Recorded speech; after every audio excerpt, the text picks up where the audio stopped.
গরমে ভীষণ পছন্দের একটা খাবার। ছোট সময় কিন্তু আমার একদমই পছন্দ ছিল না। আম্মা প্রায় রান্না করতো। কিন্তু এখন এত ভালো লাগে, এত প্রিয়। আপনি যদি রান্না করেন আপনার বাচ্চা থেকে শুরু করে বাসার সবাই খুব পছন্দ করে খাবে এবং একদমই তিতা থাকবে না।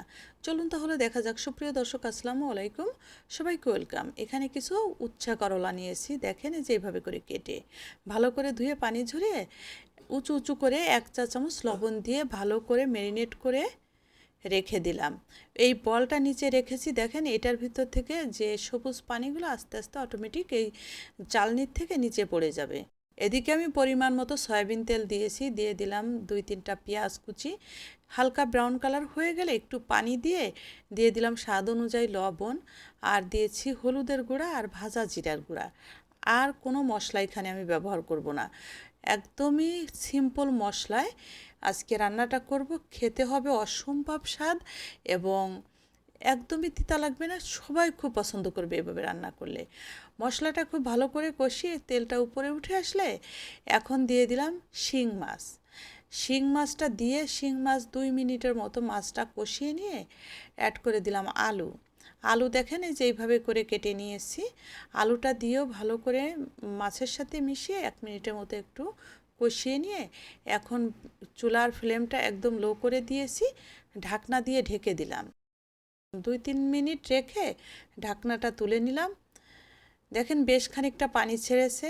এখন আস্তে আস্তে চুলা জ্বলবে এবং এই পানিটা শুকিয়ে ভালোভাবে মাছ এবং আলু কষিয়ে নিব। এবং আলু কিন্তু 80% সিদ্ধ হওয়া পর্যন্ত আমি ভালোভাবে কষিয়ে নিব। এই পর্যায়ে যখন চলে আসছে দেখেন একটু চেক করে দেখি আলু কেমন সিদ্ধ হয়েছে। দেখেন একদম ভালোভাবে সিদ্ধ, মানে 80%-এরও বেশি হয়ে গেছে।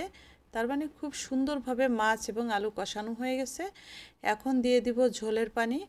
এখানে আমি পর্যাপ্ত ঝোলের পানি দিয়েছি। ঝোলটা দিয়ে যখন কিছুটা বলক উঠে গেছে, মানে ঝোলে জাল উঠে যাওয়ার সাথে সাথে যে উচ্ছে করলাটা কেটে রেখেছিলাম ওটা উপরে ছড়িয়ে দিলাম আর দিয়ে দিলাম কয়েক ফালি কাঁচামরিচ। এখন এটা কিন্তু হাই হিটে রান্না করে নিব আর আমি ঢাকবো না।